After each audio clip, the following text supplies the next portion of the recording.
TNTUC తరఫున గతం నుంచి అందరూ సంఘటితంగా పోరాడుతున్నారు మీ సమస్యల పరిష్కారం కోసం. ప్రత్యేకంగా మనం వీటీపీఎస్సీఎల్ గురించి సంబంధించి మాట్లాడాలంటే, నేను 2019 ఎన్నికలకు ముందు స్పష్టంగా సీఎల్ రెగ్యులరైజ్ చేస్తాం ప్రభుత్వం అధికారంలోకి వచ్చిన తర్వాత అని చెప్పి నేను పలు వేదికల నుంచి పలు సందర్భాల్లో చెప్పడం జరిగింది. దానికి కారణం ఏంటంటే, పార్టీ అధ్యక్షులు జగన్మోహన్ రెడ్డి గారు ఇచ్చిన మాటని అనుసరించి నేను చెప్పాను. వారు హామీ ఇచ్చారు కాబట్టి మాట తప్పరు మడమ తిప్పరు అని మొదటి నుంచి టైటిల్ బోర్డు పెట్టుకొని ఉన్నారు కాబట్టి వెనక మాట తప్పరు మడమ తిప్పరు కాబట్టి చేస్తారు జరుగుద్ది అని చెప్పి చెప్పడం జరిగింది. అలాగే అధికారంలోకి వచ్చాము, నేను శాసనసభ్యుడిని అయ్యాను. వెంటనే సీఎల్ అందరూ వచ్చి నన్ను కలిశారు.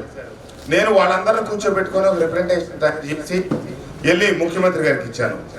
మొదటిసారి ముఖ్యమంత్రి గారు ఏం చెప్పారంటే, అవునవును ప్రసాద్, మనం హామీ ఇచ్చాం, మీరు ఇచ్చారు కాబట్టి నేను ఇచ్చాను అన్నా అని చెప్పారు. అవునవును, నువ్వు నేను చెప్పిందే చెప్పావు, ఇబ్బంది లేదు, చేద్దాం, కమిటీ చేస్తున్నాం, కమిటీ నివేదిక అనుసరించి దానికి ఏదో కొన్నిపాటి విధి విధానాలు ప్రకటిస్తా ఉన్నాం, ఇన్ని సంవత్సరాల సీనియారిటీ అని, లేకపోతే ఈ రకంగా ఏదో ఉండాలి అది ఇది అని చెప్పారు.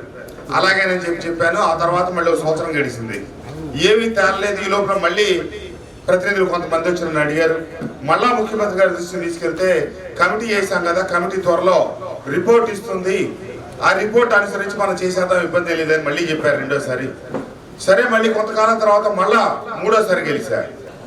అయినా మనం మాట అయితే ఇచ్చాం కానీ వీళ్ళందరూ రెగ్యులరైజ్ చేయడం సాధ్యపడే విషయం కాదు, చాలా ఇబ్బందితో కూడింది, ఆర్థిక వ్యవస్థ దానికి సహకరించదని చెప్పారు. చాలా ఇబ్బంది అవుతుందంటే దానికి మనం నిర్దిష్టంగా ఏం చెప్పలేం, మనమైతే ఆ హామీని నెరవేర్చలేమని చెప్పి ఆయన తెగేసి చెప్పారు. నేను ఇట్లాంటి వాటి కోసమే వైఎస్ఆర్ కాంగ్రెస్ పార్టీ వదిలి తెలుగుదేశంలోకి వచ్చిన దానికి ప్రధానమైన కారణం.